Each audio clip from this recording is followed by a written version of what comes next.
Hi, this is Joseph Williams, son of John Williams, and you are watching the Nerf Herder Council. What is up, everybody? Welcome to another episode of the Nerf Herder Council. I am your host, JT. We are live on Facebook and YouTube. We are live at those locations every other Wednesday at 8:15 p.m. Eastern Standard Time. If you are watching on YouTube, please do not forget to click those like and subscribe buttons so that you are notified every single time we go live. If you would like to catch audio replays of the show, just Google Nerf Herder Council Podcast. And, of course, we are brought to you by Audible. Go to audibletrial.com/NHC for your 30-day trial and a free audiobook download. And don't forget to subscribe to the channel on YouTube and get some Nerf Herder Council customized swag at shop.nerfherdercouncil.com.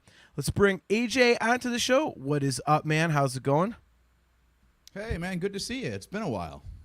It's been 2 weeks. Imagine that. We have a show every 2 weeks, and here we are. No, dude. We did not broadcast 2 weeks ago, remember? Oh, that's right. We weren't able to make it. Okay, never mind. It's been a month. My bad. Oops. All right, well, so it has been a while. You got some hairs chopped, man. I may or may not have gotten a haircut. That is true. Yeah, that was last week. You know, I live my hair growth vicariously through you. You should have consulted me first. I got sick of wearing a hat, dude. I just got sick of wearing a hat. Can I say? So yeah, chopped it off, and here we are. So we'll see how long this lasts. But so far, so good. The wife likes it, so all is good over here. So the hair's good as it is. But I do have to apologize right off the bat if I look a little pink and greasy, little more greasy than usual. The air conditioner is broken, so it is officially hotter than hell up here. So it's very, very uncomfortable. So I just got my AC fixed, and you just got yours broken.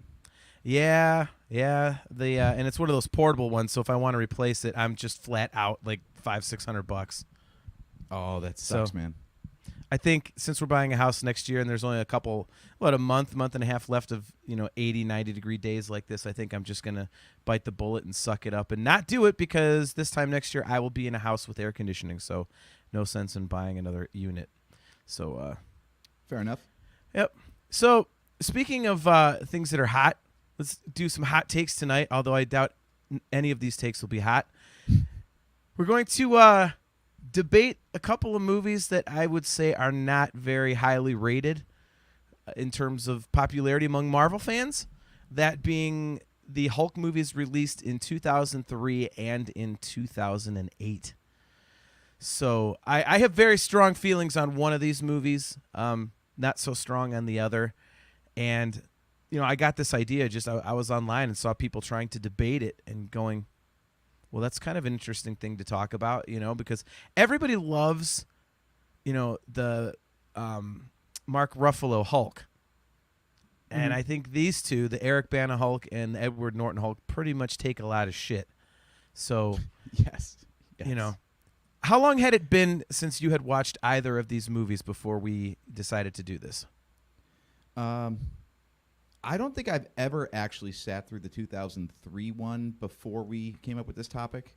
Okay. I caught bits and pieces of it because I know you love it.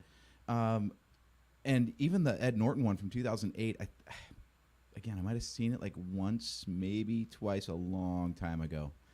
But yeah, like Hulk is one of those characters that he just seems to work better in an ensemble, So these solo outings, I'm like, all right, it's a big green guy. He's angry and he breaks shit. Okay. Right. Like, where's the hook? Like, what's interesting about this? And yeah, so these movies tackle that problem in different ways. I think I'm looking forward to getting into that, actually. Yeah. I hadn't watched the Eric Bana one in quite a bit, but I know that I enjoyed it a lot. So it was kind of fun for me to revisit it. I watched the Edward Norton one. Couldn't have been more than a year ago. My wife and I were watching the Marvel movies on Disney Plus, going in order of when they would have occurred in the real world. So you start with Captain America: The First Avenger, whatever. And oddly enough, Hulk is not on Disney Plus anymore. So I looked it up, and it's some character rights thing, I guess, with Universal, I think is what it said. So I was really surprised. I was like, you're Disney. Can't you just buy the damn rights to have all of the movies on there? Like, what the hell? Yeah. You're making enough. Well, what's really weird about that, I was actually looking into that earlier because I thought I'd learn what the story was here. Because obviously Universal had it first. That's how you ended up with like the Hulk coaster, for example, at Universal Worlds of Adventure. Mhm. Like, how is a Marvel character in the MCU still having a roller coaster over at Universal, directly across from Disney World? Yeah. And it's because, if you recall, Marvel was doing really badly in the 90s, and they sold off all their film rights, and basically anything that could make them money. So that's why Sony ended up with Spider-Man, and Universal got the Hulk, for example. Yep. I thought that was all resolved by 2008 when Ed Norton's version came out, though. So I don't know why that would have been pulled off of Disney Plus now. And it was recent too, because I know that I just watched it on there. Like I say, it might have been like last year, like last summer. So it's a recent. Maybe it was one of those things like 10 years or something. I don't know. But yeah, it's not on there, which was very interesting to me. So it cost me $8 to do this show because I had to rent both of them on Amazon Prime. So, but actually $8.50. I apologize. Got to get the price right. But yeah. By the way, real quick, I do want to hack Disney something. Plus doesn't have it, but HBO Max does. What the hell? Maybe that's part of it. Maybe that's part of the reason. Who knows? The one is on Peacock, of course, because NBC Universal. But well, yeah. So, but yeah, I'd like to get started on this. It's so weird. But I have something to hack real quick. Yeah. So I actually want to hack somebody else's podcast. So our cousin Chris, who jumps in the chat here periodically, he actually just started his own podcast. He's got 2 episodes out. It's called the Over Under Podcast, and it's a music/bourbon show. And the episodes are only, about 25, 30 minutes long, so it's easy to digest. It's a quick listen. And basically, so far, they're picking an overrated band to talk about and an underrated bourbon. And it's Chris and his best friend Joel, and they're both bourbon aficionados, if I could finish the word. And I listened to the episodes, the 2 that are out so far, and it's really, really good. So I would highly recommend it. It's the first episode is it's Aerosmith and Old Granddad, so it's pretty cool. And they really get into the nitty gritty on the bourbon, so it's some pretty nerdy stuff like we do on the show here, but very entertaining. It's a quick listen, so I would highly recommend it to you guys. It's called the Over Under Podcast, and it's on a number of platforms: Spreaker, Spotify, all kinds of places. So check that out when you get a chance. It's definitely a really good show.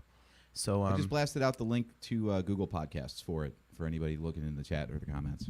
All right, beautiful. Okay, so there you go. There's not that that'll help anybody, but if somebody's watching on the YouTube replay, they can go, oh, look at this, and just type it into their phone real quick. Mm-hmm. So there you go. All right, so let's get into this. As I said, neither of these are very popular, and I would have to say, and I'm interested to get your thought on this. I would have to say that the Edward Norton one is the more popular of the 2, and it's probably by a wide margin. Would you agree with that? I'm not really sure, actually, because I was looking at the box office returns, and the first one actually did really well. It had a lower budget. I'm looking at Hulk vs. Hulk box office numbers here. The Incredible Hulk did $55 million on its opening weekend. Hulk in 2003 did $62 million. So it actually had a better opening than the Edward Norton version. I'm still trying to come up with total numbers, but I think they were about equal in terms of box office. I think everyone remembers the Ed Norton version because it's actually like connected to the MCU, and after Iron Man, everything started to count. Okay. But, like you said, neither are very popular. I don't remember ever actually discussing this with anybody to know like which one is someone's favorite. Well, everybody that I've talked to about both movies has pretty much left me on an island because my preference is the Eric Bana Hulk. And after having watched them, back to back, I watched the Eric Bana one on Monday and I watched the Edward Norton one yesterday. My opinion on that has not changed. But, I posted briefly about this on Facebook, and pretty much, everybody was on the side of the Edward Norton one. And It only made $10 million more than the first one, and its budget was basically the same. So it's kind of a wash. well, but factor in inflation, and it should have made more, wouldn't you think? Yeah. Yeah, So- 245 to 264 million, but the budget was, I think, 20 or 30 million larger on the Ed Norton version. Wow. Well, Kale McLeish in the chat, he asks, "Can I start the controversial opinions already?" Of course you can. We're always into those. There's a buddy KXM Scary says, "Hey guys, what's up, man? Good to see you, bud.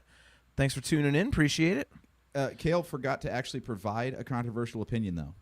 Well, he was waiting for us to say yes. So, yeah, I mean, I'm just going to start out. I prefer the Eric Bana version, and what I liked about it initially is something that I still came back to when I watched it the other night, and that is that I like how it feels a little more comic book-y because of the different wipes that they use, and like the way that they kind of handle the screen, like the split screen stuff here and there.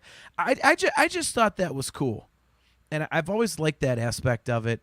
I don't think that the CG. I hate saying this because it's such a snob comment, and I bust people for saying this about other stuff, but I don't think the CG holds up incredibly well. I mean, it's still really good. And especially considering, what time period you're looking. I mean, being the first time they did something like the Hulk like this, it was cool. But, I mean, I think I'm probably saying that just because I'm used to the Mark Ruffalo Hulk, especially the one in Endgame where it totally looks like Mark Ruffalo, Mm-hmm. So, yeah, of the two, which one did you prefer? So we're actually on the same side here. I like Okay. the 2003 version. It's got its share of problems, but I think what you've got is two movies that are not very interesting. So I'll go with the one that at least tries something different. And plus, it's kind of a product of its time. Like back when that thing came out, you only had the X-Men movies from Fox, and I think only the first of the Tobey Maguire Spider-Mans out at that point. Mm-hmm. So, like, the look of superhero movies at that time wasn't really like codified yet. Where like a Marvel movie when you see it now, but back then there wasn't such a thing. Yeah. And I love that like everyone was kind of like doing their own take on it. And this one, like you said, going with like the comic book panels as the transitions was such a like off the wall choice. Yeah. I guess if you're gonna have a giant green CGI monster busting shit up all movie long, you might as well get weird with the transitions too and just like dive headlong into the concept, right? Yeah. No, I completely agree with that. It's a comic book movie. It's supposed to look like a comic book. Mm-hmm. So I thought that was really cool. You hadn't seen something like that before. I mean, the closest thing, to my recollection was, the 1960s Batman movie where they had the bang, zap crap on the screen, and that was part of the charm of that movie. And so to see something similar, in this Hulk movie was really, really cool. Oh, You here's mentioned okay. something interesting though, and I wanted to bring this up because you said like you like the version of Hulk now because it looks like Mark Ruffalo, so you get the Yeah. Bruce Banner and Hulk kind of look like the same person thing. Yep. I don't think that worked in either of these movies. I think because it wasn't like truly like a facial capture like they do now. It's like it was CG artists trying to do their best caricature of what if Eric Bana grew up into this big green thing, and then what Yeah. if Edward Norton blew up into this big green thing, Yeah. I don't think either one really got that right. For me, I totally agree with you on that. But I think that at least it was close. I will say, and this is the stupidest thing, but I don't know why this went, and this is not a complaint, by the way. But I've kept finding myself thinking this. What the hell happens to the pants? Like, Oh, why? It's always they the both pants. address it. And I don't, well, and the Edward Norton one is like more stretchy, like he gets giant pants, so okay, I get that. But yeah, I always think about the pants, like what the hell? And then, of course, Liv Tyler in the Edward Norton one is like she goes to buy him clothes, and the first thing she holds up are those big purple pants. Like, so they reference it. That's kind of cool. I like So the tongue in cheek of it. Kale's controversial opinion is Eric Bana is the better Banner, but Norton might have had a slightly better plot, in my opinion.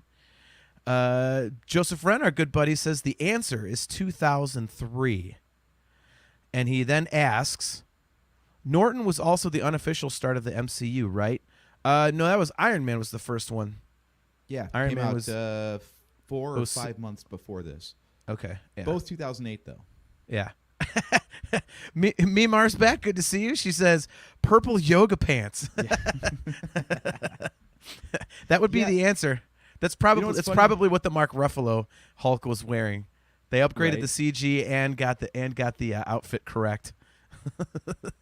It wasn't just the CG that caught up with the Hulk. It was Lycra. Yeah, exactly. It's funny you mentioned the pants. The thing that I noticed about the differences between these two is the hair. Like, it looks like on Eric Bana's version, it's like his head grows, but his hair doesn't. So you get this like shorter, spikier look because there's like the hairs are shorter in relation to the size of the head.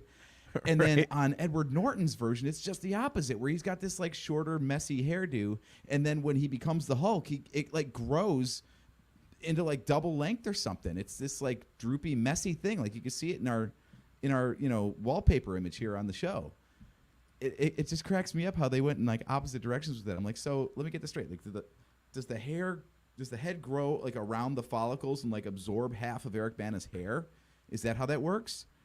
And then it just like shrinks back into place, or like what's going on there? It'd be funny if bizarre. Would it be funny if he was bald and then he grows into the Hulk, but then he just has what looks like a yarmulke on top of his head? Like what the hell, is the Hulk Jewish? No, that's his hair. It's got a toupee.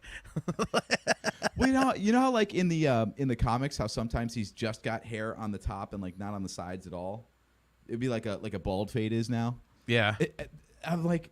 So maybe in that version, like same thing, like the hair just stays in one place, but the head grows. So the hair just kind of goes, and it ends up like right up here. Right. Oh my God. The whole concept is bizarre, man. It's just bizarre.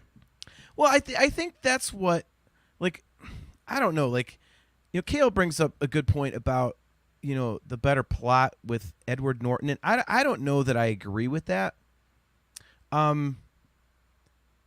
The plot to the Edward Norton one, it basically just stuck to what we already knew, like so fervently, and I'm not usually against that.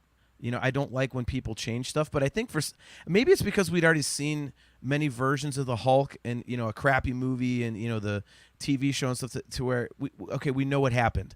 Like let's move on to something different, even though they can't because they have to establish it for people that haven't seen it. So maybe that's why I didn't really like it. Well, I mean, it's okay, but maybe that's why I didn't like it as much as the 2003 one. But I also wonder if it's not because as a Marvel movie, that one's pretty boring. There's a lot of exposition by numbers. There's not a lot. I mean, there's obviously the big fight with Abomination, and there's the fight with the military on the college campus, and other than that, there's not a lot that sticks out in that one. That was what I was doing in like trying to prepare my thoughts for this show. I was like, okay, so let's think about like the key moments between the movies, and I could rattle off like 5 of them. As goofy as the movie is, because 2003 is definitely goofier, I could rattle off like 5 off the top of my head that were like, oh, that was fun. I enjoyed watching that. And then the other one, I'm like, man, like I know he fought the Abomination, but like other than that, I can't really think of any big moments in there where they're truly memorable. Yeah. Wade Lindman says, by the way, good to see you, man. He says, I remember that chase scene in Brazil in the Norton movie as being pretty good. Yeah, I mean, there was that, when he first turns into the Hulk and stuff. I just, when when I think back on it, I don't think of that scene. Yeah. So there's a little bit of interesting history about this. That I just think. Sorry. My internet connection is You're crap. okay. I didn't mean to cut you off. No, it's probably just me. No, there's actually some connective tissue between these movies that might explain that sort of approach with the Edward Norton version. Okay. Let's go way back to the 1990s, actually. Apparently, they were trying to develop a Hulk movie ever since about 90 or 91, and they went through like a whole bunch of different scripts and directors and everything, and it took until 2003 to get the project off the ground and into theaters with Eric Bana. So that one did well enough that they were planning on a sequel. So they had begun preparations for a sequel that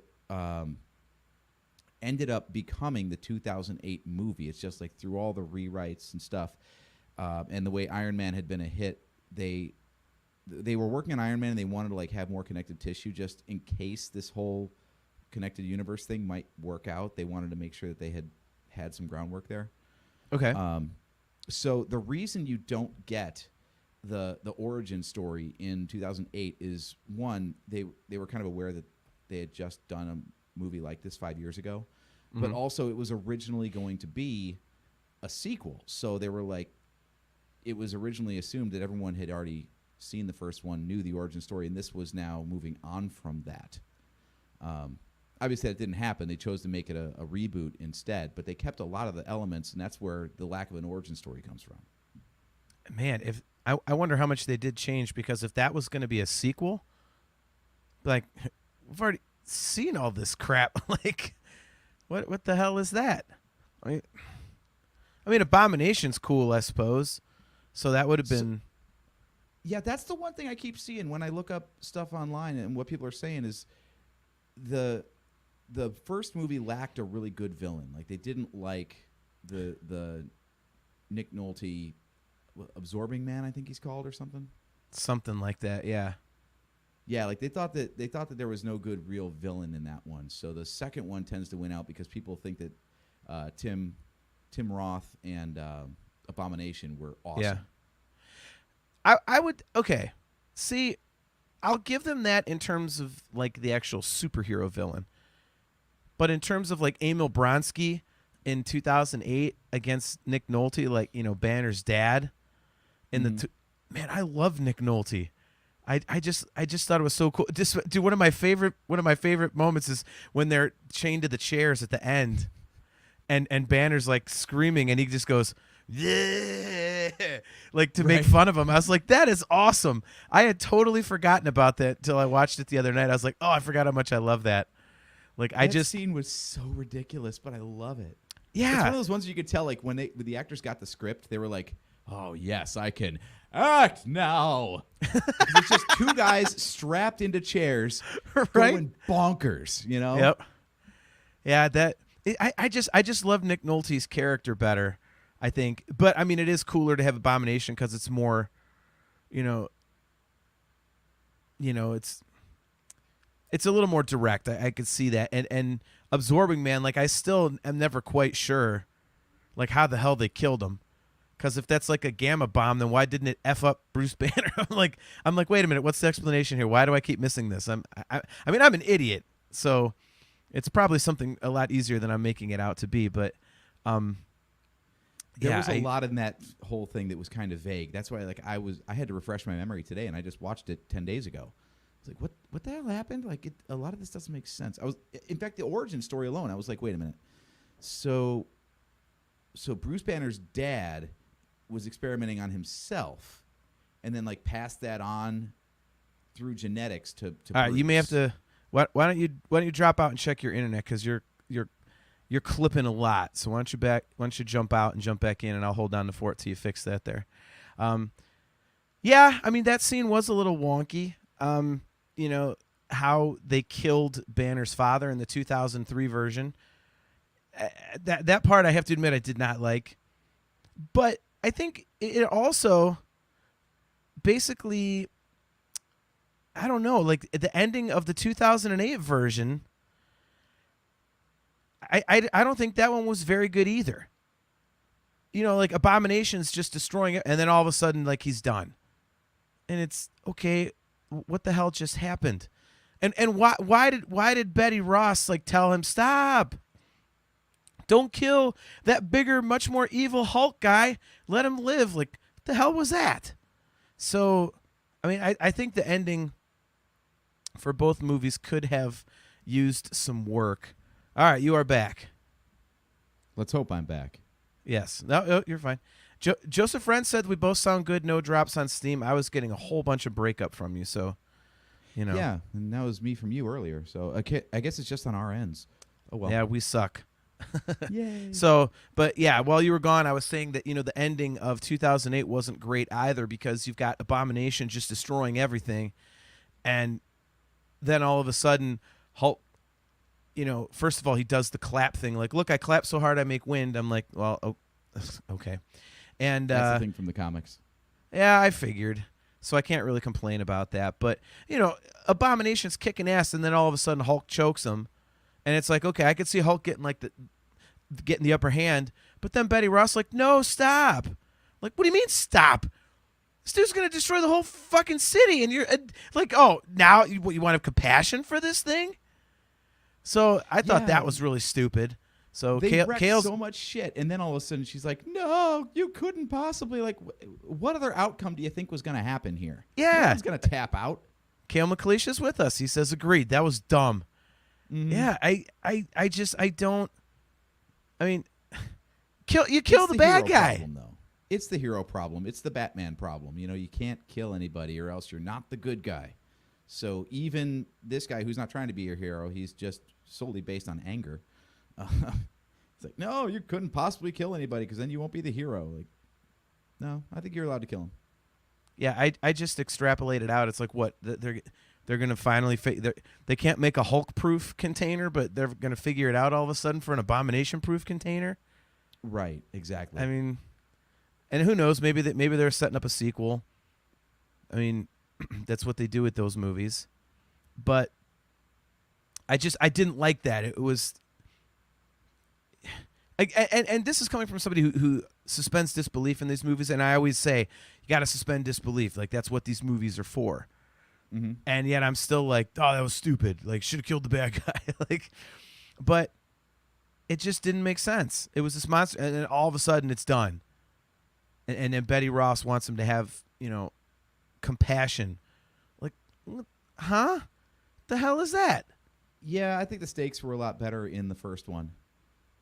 Because the problem I had with the battle in the first one was I don't, like you said, I'm not really clear on how or what happened to Absorbing Man.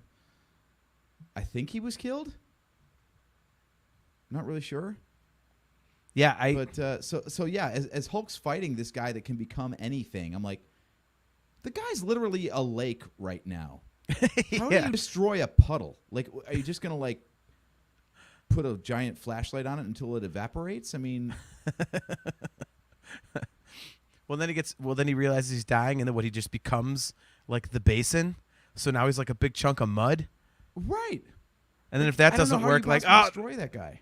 Yeah, it's like we joked about Ego, and Guardians of the Galaxy 2. Like, okay, what's this new bad guy you got? He's a planet. What did you huh? Yeah, he's a planet. Huh? All right, well, what do you have? We need some new Star Wars characters. Oh, I got one. He's a rock. Fuck off. Yeah. There's Kale. He chimes in again. He says, I want to destroy everything. You have to kill me to prevent it.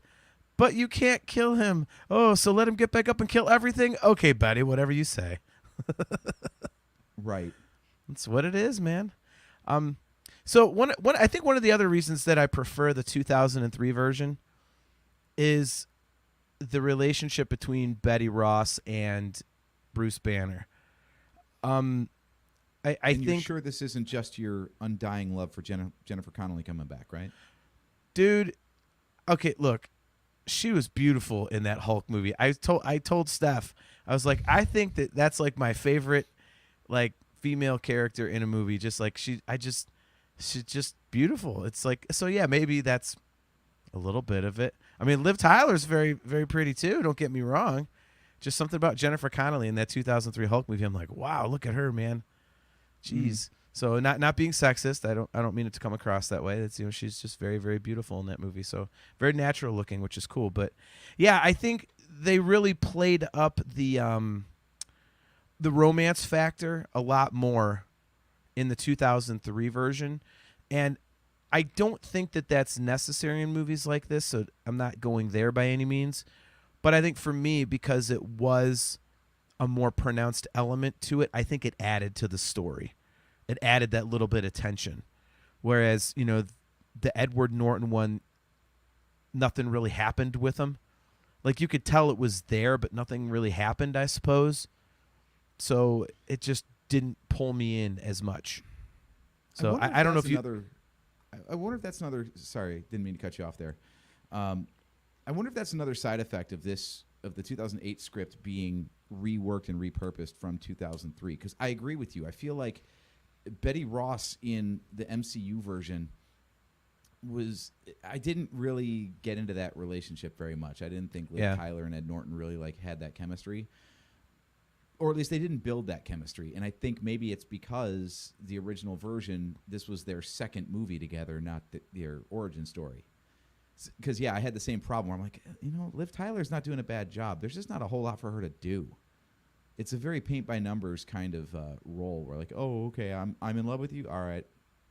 It never really clicked. And you're right, they spent a lot more time on the relationships, both between Betty Ross and Bruce Banner, and also Bruce Banner and,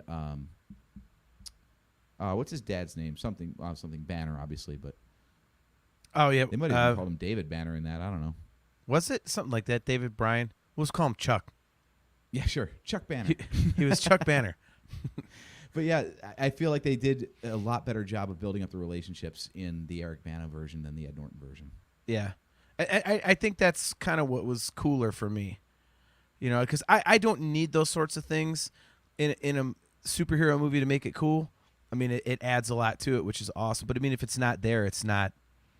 I just rewatched the 1989 Batman for the first time in years a couple weeks ago, and there's not really relationship building in there. It's just awesome because Batman is so good and the Joker is such a kook that, oh my God, it's like, but it does, I mean, is there kind of it's supposedly a romance with Vicky Vale? Yeah.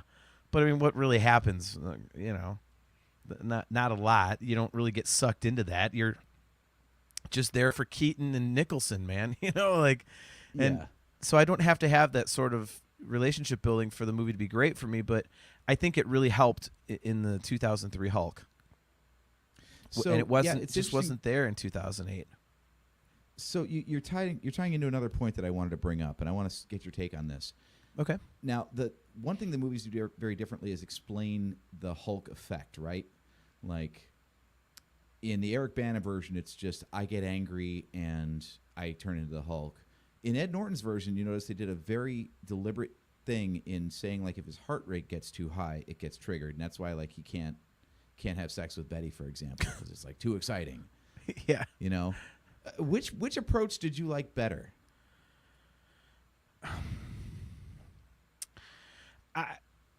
I have to say it's the anger thing, because I just think at some point, like I say, he's about to get laid, but he can't. Oh, it's a heart rate thing. I think that's a little bit too realistic, I think. And the Hulk is known as being a character bred out of pure rage. You know what I mean? So, to have him say, oh, well, I had a mild cardiac episode, and that turned me into the Hulk. You know what I mean? I almost got in a car crash, and it turned me into the Hulk. Because, oh, my God, that's so scary. Whew, I saw my life flash before my eyes. Uh-oh. Right. I just... The elevator was out. I had to take 3 flights of stairs. And then I turned into the Hulk. Right. What's he do if he gains weight? He can't work out. He's completely screwed. Okay, I'm going to have that bariatric surgery. Well, we can't do that. You're not heavy enough. Look, dude, I can't work out, okay? If I work out, I turn into the Hulk. So just stop it. My dog got off the leash. I turned into the Hulk. Right. Sorry. Damn it, there goes another dog. But Speaking of dogs, Hulk dogs. Yes, it's cheesy, but I was like, hell yeah. that's Hell straight out yeah. of the comic books I read. I not that I read the comic books, but I mean, like I had to use Wikipedia to find that out. But Oh yeah. I mean, that's What- amazing. Come on now. The Right. dog, I'm like, really? He's going to beat up dogs? They were really bad to animals in that movie. Did you notice that? Like they're experimenting on rats and blowing them up and, then Blowing up frogs. Yeah. yeah, like all this sort of stuff. I'm like, geez, man. Yep. PETA must have a field day with that thing. Well, so Wade Lindemann, like Bill Bixby said, don't make me angry. You wouldn't like me when I'm angry. Like that's what you think of when you think of the Hulk. Mm-hmm. You don't think of him getting winded and becoming the Hulk. It's just not, And The problem with that, though, is that every time the Hulk calms down, then he's got to turn back. But there's plenty of times in the MCU and in the Eric Bana version where, he's just chilling as the Hulk. Like, what? yeah. Doesn't make sense. I mean, Kale brings this up. He says he talks about that he's trying to kill himself to stop the Hulk from coming out again, but Hulk comes out and spits the bullet back out. That wouldn't be rage, would it? Yeah, and that's also Mark Ruffalo, Kale. We're talking about 2003 and 2008. Stay on topic, please. This is the Nerf Herder Council. We're famous for staying on topic. Right. Hashtag sarcasm. Well, you kind of have to count it all as the same because it's like, Cuba Gooding Jr. to Don Cheadle. It's the same character in 2008 and Mark Ruffalo. So I guess Cuba Gooding Jr. No, that's Terrence. What's his name? Terrence Howard. Sorry. Yeah. But yeah, it's So- just a recast. So the Ed Norton version is the one that spit the bullet out. I thought that happened with the Ruffalo one. Well, it did, but they're the same character. It's the same continuity. Yeah. We're talking 2003 and 2008, and we're talking anger or too much exercise. Okay, let's go. Let's go on the anger thing some more. He grows as he gets angrier. Yay or nay? I don't think so. It actually gets him. It actually gets him out of a situation. Does it? I thought he just grew to a certain size. Like he goes from yay big to yay big, and if he gets more pissed, it's not like he's going to be the size of a building. Actually, that is the case. I can show it Well, to you. If you it want to didn't go look- to the tape, Go for it. I can play you a clip. Do you remember his escape from the underground facility? Yeah. Okay, so in this scene, he gets trapped with foam guns, which is actually a really clever way to do it. Yeah. And he actually escapes that by hulking out. Like, he gets foamed and gets madder and busts out. So we're going to share this here. It's going to be muted, so anyone listen to the audio version, we just don't want the copyright strikes, so I'll kind of narrate along for you. We're going to scroll through this real quick. Here is the Hulk. Here is the foam. All right, so he's in the tank here, and he's thrashing around, and, of course, he busts out, so we'll just skip ahead a little bit. Okay. So now he's getting out here. So they let him run through the hallway. More of those awesome wipes, by the way. Yeah, that's a See, perfect now they shoot him example. with the foam, okay? So they're shooting him with the foam, and he's one size, right? By the way, why was this Chotch with the neck brace already on and the arm sling? Why is he right in front of the friggin' Hulk? Like, dumbest idea ever. He's not the brightest. Okay, and then see, he's getting more pissed off now, and you'll see right here as this thing comes towards his face. So he's got this drill that's coming towards his eyeball. And you see it kind of bulges? It's because he's actually growing right now, and that's how he busts out of the foam. I did not know that. See, look at that. Because I saw him get like more and more angry at other times, and it didn't happen. Yeah, I picked that up. It was wildly inconsistent in size, and that's why. And then this part's great, so we're just going to watch him.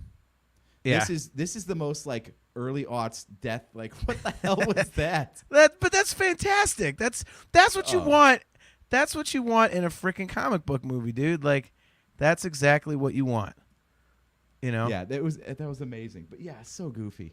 So goofy, man. When I saw his eye bulge, I'm like, what the fuck is going on here? Our cousin Chris chiming in. He says he's a grower, not a shower. Our cousin Chris, as a reminder, guys, is one of the co-hosts of the awesome new podcast Over Under, the Over Under podcast. So again, as we said at the outset of the show, check that out. However, if he ever says nary a bad word about Van Halen, you can forget about his stupid podcast and never watch it again, and cancel your subscription. So there you go. But yeah, I did not know that. That's good information, dude. I actually did not know that. So I think that's why a lot of people kind of crapped on the first take of Hulk, was because they really leaned into the comics and gave him like all the weird abilities that no one was aware of. Because, you know, everyone going to the movies in 2003, the only Hulk they really knew was the Lou Ferrigno version from back in the 70s and the 80s, right? that's pretty much what I knew, or the cartoons. Yeah. Yeah. So to pick up all this stuff from the comics, like people were like, what the hell is this? The Hulk doesn't jump 15 miles at a time, and he doesn't get bigger as he gets angrier, and, you know, all that stuff. Yeah. But in the comics, he does. And that's the thing, is like I was looking at it and I'm like, okay, like and some of the stuff that I didn't like, you know, in 2008, I'm aware that, you know, this stuff is in the comics, so you have to put that stuff in there. So I get it. I just was not a fan. I think, again, I you know, going back to the action sequences, I think there was a lot less going on in the 2008 movie. And if they if they didn't change a lot from when it was supposed to be a sequel, that would have been a shitty sequel. That really would have been. I mean, say what you want about stuff like Thor 2 or Iron Man 2 or something, you know, like people say, oh, those are bad sequels and everything, but at least they're a lot different and a lot of stuff happens. If this was supposed to be Hulk 2 in 2008, that version, nothing really happened. I mean, I don't know how much really survived, though, because apparently the original villain for Hulk 2 was going to be Grey Hulk. They were going to introduce that as a thing. So basically, Eric Bana would have been the villain of his own movie, kind of. yeah. That's all they do for the Hulk sequels. Here's Grey Hulk, and now here's Red Hulk. Yeah. God damn it. Yellow Hulk. Oh, come on!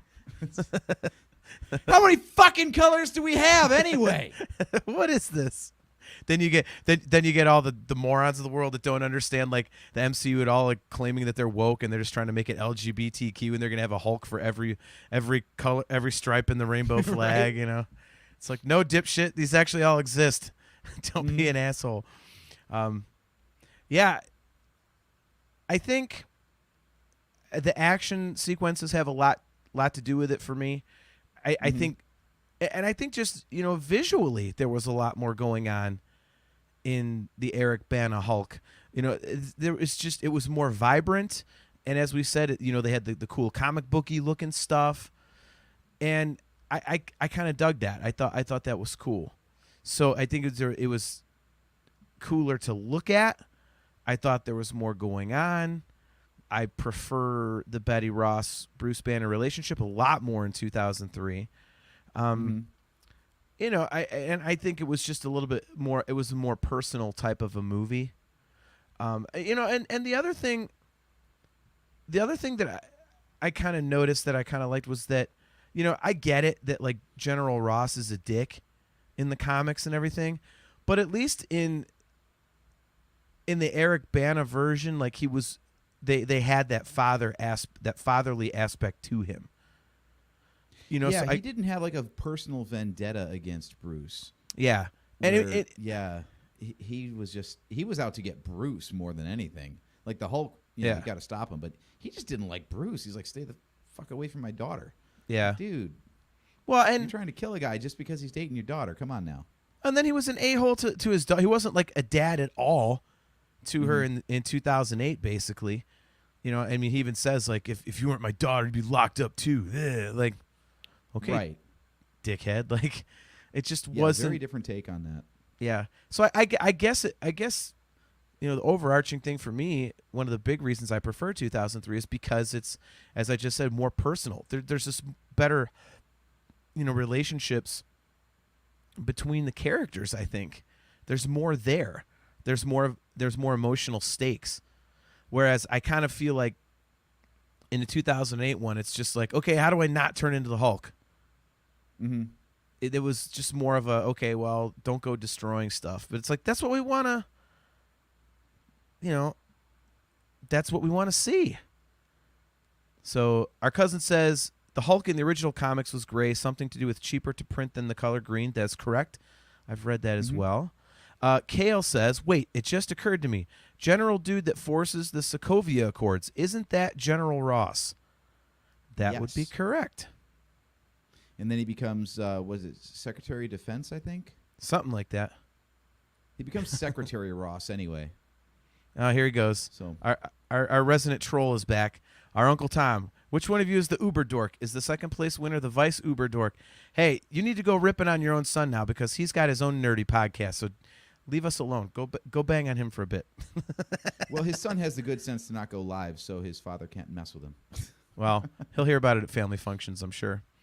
Right? Yes, Secretary of Defense or something like that. Yeah, I don't know. I wonder how they're going to do that now because William Hurt is dead, right? So I think the actor who plays General Ross or Secretary Ross is no longer with us. And they announced the Thunderbolts movie for Phase 5. Wait, that wasn't William Hurt, was it? I think so. No. IMDb to the rescue. IMDb Incredible Hulk. Let's. Oh, it is William Hurt. Yeah. Yep. Oh, all right. Wow, that didn't look like him to me. Interesting. Oh, the very But first. I did love the previous one though. Never get enough Sam Elliott, right? Oh yeah, Sam Elliott was just great. That is the most perfect mustache I have ever seen. I know. Look at Wade Lindemann. Yep, he gone.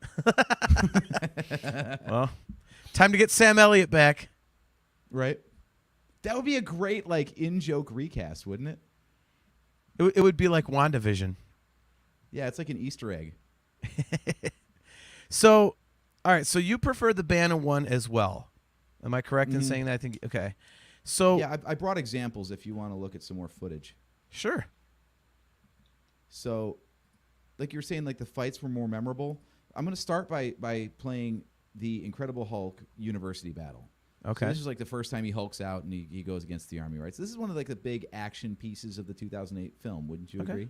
Yeah. By the way, KXM says sweet graphics, guys. I take absolutely no credit for that. KXM AJ is 100% the graphics guy, so he is a graphic designer. I think he does a great job as well. So thank you for noticing. All right. So yeah. So Apparently this is, AJ doesn't have manners either and can't thank you himself, but I'm also the manners guy. So I was busy. I'm sorry. Thank you. It feels weird to I don't know. I don't do well with compliments. I don't get them very often. all right, so what we have on screen for the audio listeners, this is the campus fight in 2008. So Hulk is smashing up some military vehicles right now. He's picking up the Humvee and chucking it at people. Yeah, so it's pretty stock. I mean, I do like that. The physics are fun. The way things get destroyed and still seem like they're really heavy and everything. Yep. But okay, that shot was weird. He kicks the Humvee and it just goes skidding sideways. Well, no, he threw clearly the engine pulled on at a he threw chain. the engine at it. Oh, is that what made it go? Okay. Yeah, so he chucked the engine block at it. But then you get Neil Blonsky here. Emil. Emil Blonsky, sorry. Here's Fred Blonsky. From now on, everybody's first name on this show, that's Chuck Banner. So we've got Fred Blonsky and Chuck Banner. We can never use normal first names. Like if we don't know someone's first name, we have to just pick Bob or something Yes, I mean so this he is already cool. had the serum. That's why he's kind of a freak. Yeah. But I'm playing this really for the one part that I'm waiting for. Where he kicks him? There you go. Yeah. See, that's the one thing everybody remembers is how the dude gets taken out in this because it is pretty great. But that's the one thing. I'm that's not really that big a deal. I like Hulk how is he's squaring off against one guy. Yeah, but I think it's cool that he's using he's using the two halves of the sculpture as giant cutting shield type things. I thought that was cool. So I mean I like that, and you're right about the part where he gets where he smashes up Blonsky. It was okay, that's the one time you get something real, because after that they show him in the hospital. It's you know, what the hell? It turned his bones into every bone in his body into Rice Krispies or something. Basically, yeah. You know, so I mean that was cool because that's what you would expect to happen. Because so many times, like the Hulk is blowing stuff up, and guys just kind of get out unscathed, or they've got like a cut on their forehead, and it just makes it feel like professional wrestling. Mm-hmm. But yeah, there's not a whole lot going on here. It's just like in a field, it's a college campus, and nobody really gets hurt except for Blonsky. And it's just kind of ridiculous. It's just kind of there. I like the sound thing though. That's a nice touch. Like, yeah. How do you stop a guy who's so strong? Well, you know, he's still got eardrums, right? The sound cannons. Mm-hmm. See, I think what they should have done instead of just like sound waves, I think to really hammer home the point that it's going to mess them up, you play like the shittiest music possible. Like put Prince on there, Prince on one and Bush on the other. Oh, that could work. I was going to say something like Coldplay. Pearl Jam would do it for me. No offense to my cousin. Yeah, that's how you beat the Hulk. You put him to sleep. Nap time, buddy. Oh my gosh. But yeah, so the other thing I noticed about this Hulk, again, because it's Edward Norton playing it, and he's like a scrawnier dude, like you notice the Hulk is more like ripped. Like he's not as bulky as the Ang Lee version, because I think they were trying to like imagine if Ed Norton just OD'd on steroids. Yeah. Like you see that chest there, it's almost like a rib cage. It's so like striated is the, physiological term. But yeah, there was the shot right there. It's so good. I talked right through it. Dang it, I got to see it again. This is great. Is that all you got? Yeah. No. I can make you part of a conifer. Yeah, right. That's this great. part was great. Just boot. Whack. Oh my gosh, I that's love fantastic. The way he stays like hunched up on the tree for a second too is like so ragdoll. I love it. But yeah, so that was okay. It was pretty good. We'll give it like what, a 7 out of 10? Yeah, I mean it was cool. I mean you also have to take into consideration that back then, I mean don't forget at this point we're accustomed to stuff like, Endgame and Ultron and all this stuff where you've got like every superhero doing every superhero thing all at the same time while the whole world's blowing up around them. Whereas back then, just seeing the Hulk kicking ass was, whoa. I mean, you remember the stuff in Iron Man, just having Iron Man flying around was pretty crazy. And then, the battle at the end with, oh God, I'm trying to blank on, Jeff Daniels. Is it Iron? Well, what was it? It was, Ironmonger. Yep. Yeah, but no, what was the guy's name? It was,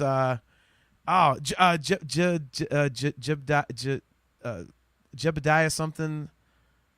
You know what I'm saying. Jebediah Stane. That's right. It was Jebediah. Obadiah Stane. Sorry. You did it too. Okay. Okay. So we got Chuck, Neil, and Jebediah. It was Ian Stane. Ian Stane. So there we go. All right. Sounds good. Man, but would you rather see the Hulk fight a bunch of tanks? I think if we had footage of that, it would be kind of awesome. I think I might be able to help you with that.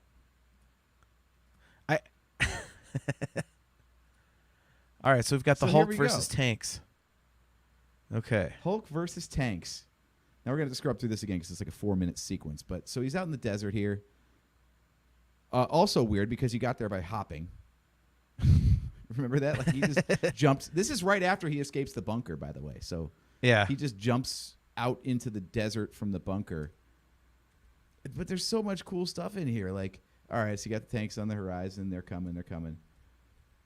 So he's getting shelled. I think the graphics hold up pretty well here, don't you? Yeah, I think so. I mean, honestly, like, there's not like this huge, like that's a great shot of him running towards him the charging tanks. Towards the tanks. Yeah. Yeah. So for the audio listeners, we are watching the tank scene from the 2003.